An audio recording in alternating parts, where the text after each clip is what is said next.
Across your world for information, breaking the myths, you will only find something that happened and that is happening. And yes, the facts, what may happen. Stay tuned for all these and more. Across your world for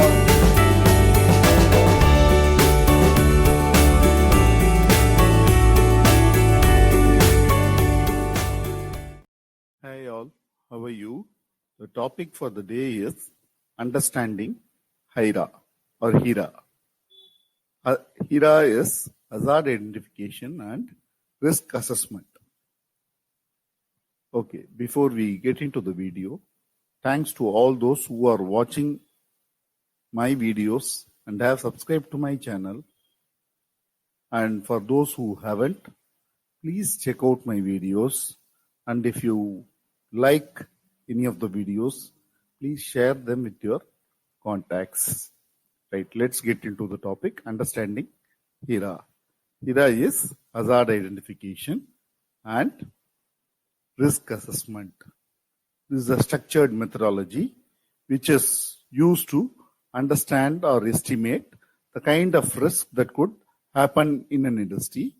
HIRA is basically a dynamic register which needs to be prepared before the start of any industrial activity, and it has to be constantly updated. When it should be updated? When there is a change or when there is an occurrence of incident, when there is a change in the work methodology or any major changes to the regulations.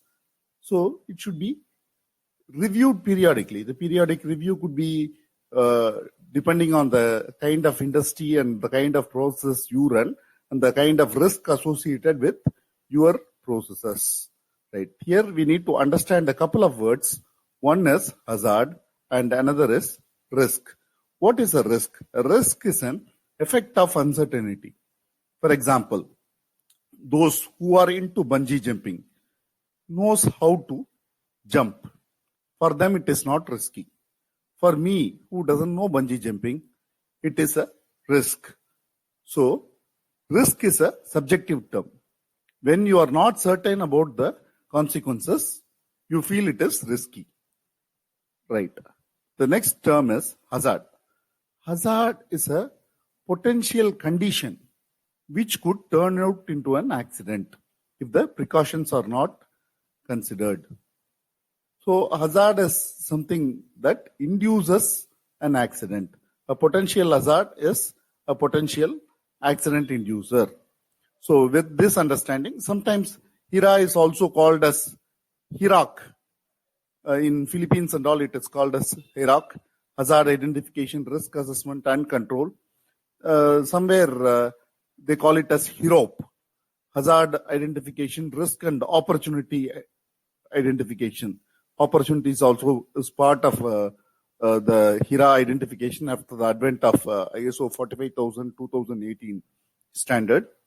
So what do we need to do to have a HIRA in place? What are the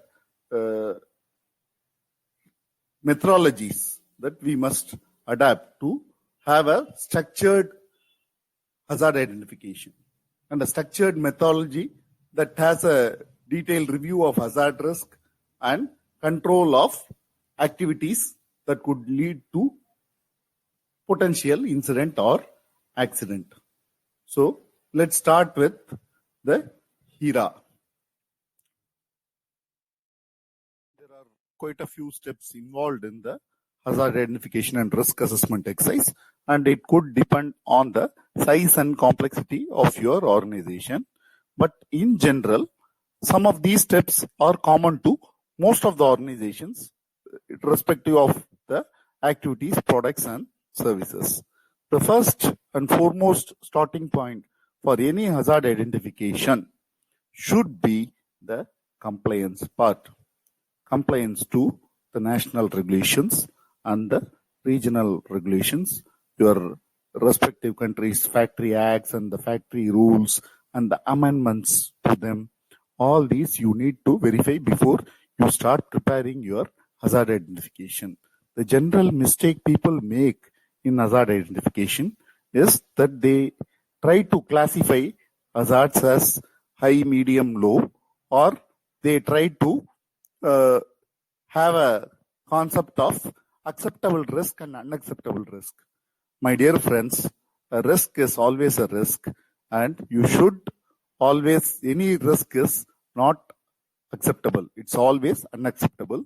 And the classification and other things we do, either quantification or qualification we do in HERA, is to prioritize the activities that have more risks than comparatively, relatively, which have more risks, right? Not only the compliance to the national and the regional regulations, you must also look at your project specification, the risk associated with your projects. Also, you could consider the international codes that are applicable, codes and standards that are applicable to your industry. And the first step is to start with a process map. A process map is something that lists down all your process in sequence till your final products. Once that is done, so you will have a clear understanding of your work units, and all your work activities will be covered. So HERA must be done for every single work activity, and this has to be for every single work activity. You'll have to identify the associated hazards and the consequences, that is the probability, impact, how severe it is, and what is the probability of that hazard it can occur. Consequence is the severity and probability is the frequency. This could be the two minimum parameters. There could be more. Sometimes the scale of the incident, sometimes the duration, detectability, all these also can be considered. And there could be a scoring system. This could either be qualitative or quantitative, and the risk matrix should consider, or it should be predefined, giving which is severe. There is nothing called severe or significant here. The standard doesn't use any kind of words. We, again, as I said earlier, the risk is based on controls, and the priority is to treat the severe ones first. And we'll have to reassess the risk to bring it down to acceptable. Again, the criteria for acceptability is not whether it is fatality or injury to body parts. The risk, one hazard could lead to multiple risks, and there could be a variety of scenarios involved with one particular hazard. So this is a bit tricky to start with, but we need to start somewhere and start improving it over a period of time. That should be the objectives of the hazard analysis and risk assessment. When generally I say you must either change your HERA, modify your HERA, or you must create a new one, the first question people ask me is, can you share a template for HERA? Can you share a spreadsheet or an Excel file or some template which makes it easier for me to just fill the content? My dear friends, please understand, the ISO standards are beautifully carved, and the template system is the one thing that kills them. Show me your organization and I will tell you what your risks are. How? I will use the standard and I will create my own template based on the requirement of the standard and in accordance with the context of your organization. That would be the ideal template that one could use. And the second thing, when I say this, what should be the scoring scheme, what should be the significant score, please don't worry much about the scoring schemes or the significant. There is no word like significant, just like what you find in the aspect impact. There is no such significant word in the hazard identification. Any risk is a risk, as I said earlier, and you need to have a scoring scheme or a qualitative analysis to understand which is more significant. We will see a few typical hazards and the operational controls. The hazards could be related to either safety or it could be related to occupational health. Those that are related to safety can be classified as physical hazards, chemical hazards, and psychosocial hazards. There could be biological hazards. There could be more classification as well. And what is related to occupational health could be identified through pre-employment medical screening, health surveillance, post-employment medicals, worker support. Suppose it could also be part of participation when somebody comes and says that I feel like my hearing is going down because of the work I do. Then that could be one of the criteria: participation. Health promotion, creating awareness among employees and telling them what is right and what is not right, especially the ergonomic study. All these would be helpful. Sometimes this health promotion is a bigger activity and it requires a lot of training and support from the management side. And absence monitoring is another thing. When somebody is absent for quite some time and it is a typical thing, then we can understand that it is due to one of the typical operations where they are in, and that could also help in our hazard analysis and risk assessment, hazard identification and risk assessment. See, there could be a different list of hazards and the checklist is too long. So let's be open, let's have an open mind, and let's prepare an HERA that actually gives some kind of result. It should be result oriented. So let's start with the physical hazards. What are the physical hazards that can happen in an industry? Your industry could be construction, yours could be a manufacturing activity, yours could be an IT or service organization, whatever your organization is. These are some of the things that can happen. I'm spelling out the general hazards and risks associated with an organization. Right. Let's start with the physical hazards with some examples. I'll be giving examples for the physical, chemical, biological, and psychological hazards. Handling can be one inducer of the physical issues. So manual handling. See, here the difference between the safety and occupational health is safety could pose an immediate concern. Some injuries or fatality immediately is related to safety issues, and if it happens over a period of time, it could be the occupational health issue. So the demarcation is very limited, it's minuscule. So the manual handling and repetitive work could be one. When you work in a confined space, there could be trappings and entanglements. And fire is one thing which is common in most of the organizations, and there are regulations with respect to controlling the fire and explosions as well. Where there are pressure vessels, pressure hazards are also possible. And ergonomics is another thing which could, in the longer run, could lead to some occupational health issues. Objects falling from height, the slippery or uneven ground, working at height are some of the common things that can happen.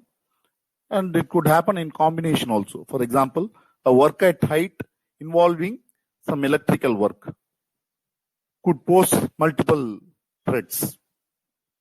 And any harmful energy, not just electricity, it could be radiation, it could be a vibration, it could be a noise, or it could be a stored energy in the form of a battery, or it could be a repeated task which could lead to musculoskeletal disorders.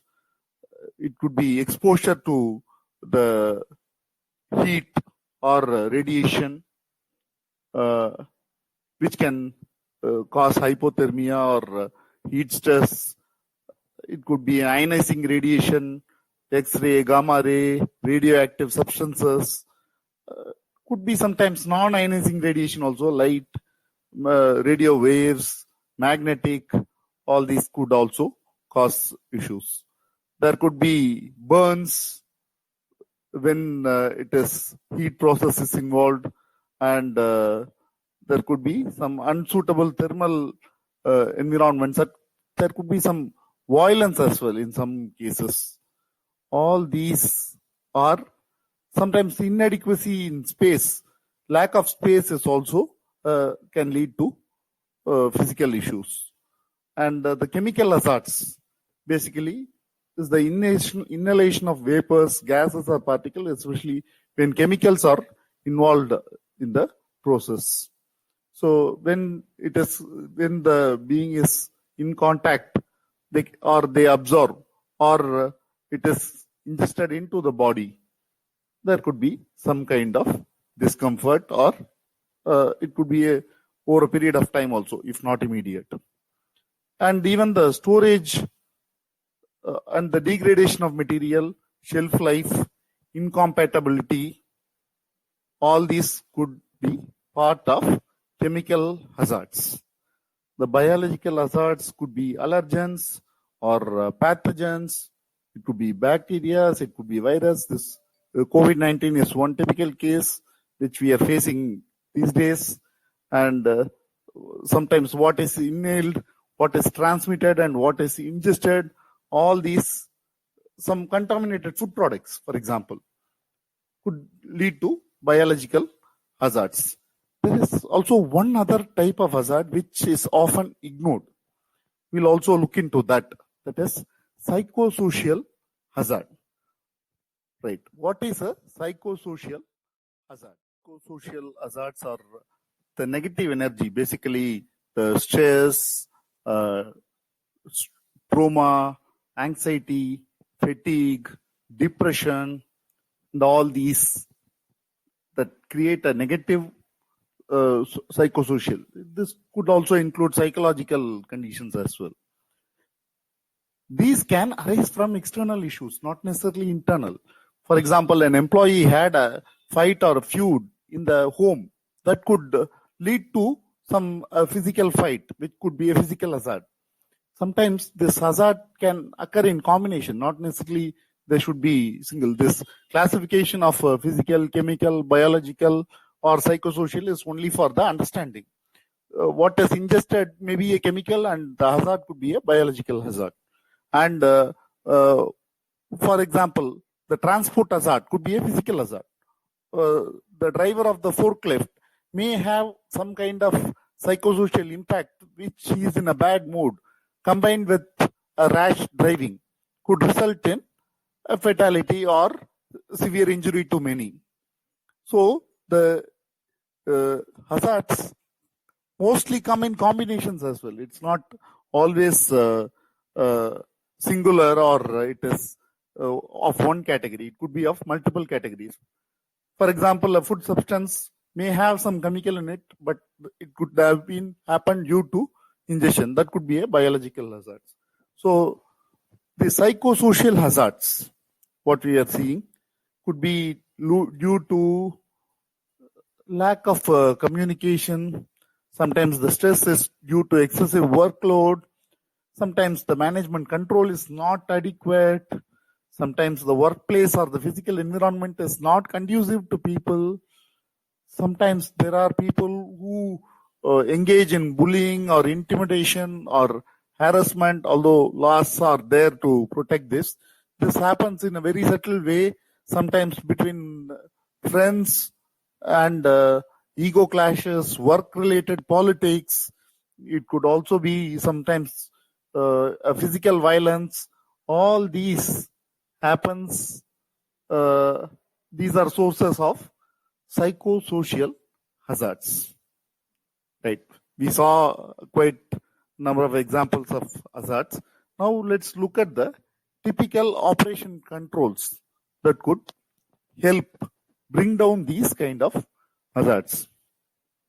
So having a clear health and safety roles and responsibilities would ensure that the activities of people are considered and everyone is aware of what their responsibility are and how to discharge their responsibility and whether they have been allocated the required time and resources to manage their responsibilities to ensure safety in work. And always setting standards and ensuring that the delegation is proper, supervision is correct, and especially those who are new to the job and who are in the learning process should be monitored more closely. So once catch them early, understand what their issues are, and try to resolve it at the earliest. So the general hierarchy of operation controls, as commonly generally known are the elimination, so substitution, engineering controls, administrative controls, and the personal protective equipment or PPEs, which are more commonly used. So we'll see examples for each of these type of hierarchy of controls. Operator has to keep his or her hands in the middle of mission. The entire design could be modified just so that the hand does not go in and there is something else that makes it more safe. There could be substitution, which means more hazardous material or the one that consumes more energy or where the temperature is high could be replaced by something else. Sometimes it works in combination. It's not a single thing. For example, the measures that protect everyone could be PPE. The provision of hard hats or helmets or safety glasses, harnesses, respirators, gloves, masks, so on and so forth. All these could be helpful for everyone, but there needs to be some kind of discipline in using the PPEs as well. And people must be made familiar. Sometimes I've heard that, no, I'm not comfortable wearing a gloves and doing my work. This should be brought into practice. On the day of audit or on the day of customer inspection, if you are doing this, it won't work because you are used to doing that without. That's where the administrative controls come into play. The signages, the warnings, the alarms, the work permit systems, all these comes into play. The engineering controls could be like interlocks or the ventilation system and so on and so forth. See, there are adaptability of an individual.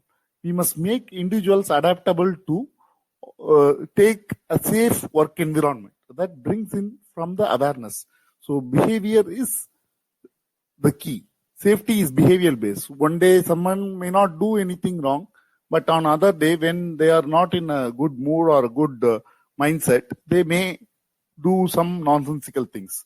Nobody is always sensible. That should be constantly reminded, so that's the whole mantra for safety. And planned maintenance should be carried out on a regular basis, whether the equipment is providing safe working conditions. If it is unsafe, it has to be maintained. Housekeeping is another key thing. Walkways have to be clear, and anything related to the air quality or temperature, if there is a concern, it must be heeded to. That's where the consultation and participation comes into play. And the maintenance of other work and the human, most important, the equipment and the methodology. Methodology, yes, always you need to follow a methodology, right methodology, so that you don't, you avoid all the incidents and accidents. Policies could be built through that. But people cannot be controlled with policy, though there are policies for bullying, drug, alcohol abuse, and sexual harassment. It has to be come through the awareness. So the training and awareness, how much ever it is there and it is helpful, it is very good. And the permit to work system, sometimes people have this job hazard analysis before they start the work, which are all good. They know what is the risk in that. Once they know the risk, then they'll be careful while during the operations. All right. So how can this be, this HIRA you have prepared now with all these and more? How do you know whether it is effective? It is effective only if it reduces the risk. It reduces the incident. A reduction in repetitive observation. If your near misses are missing, going down, then you have improved. And improvement in behavioral safety. If your people are aware of this, the awareness level has increased, then all these hazards analysis and the risk assessment has been successful. That's how we need to understand. It's all interlinked to one another. Right. Hope you had a good time listening to Understanding HIRA. Hope to see you with some similar videos in the future. Till then, take care. Bye-bye. And if you like the video, give me a big thumbs up. Bye.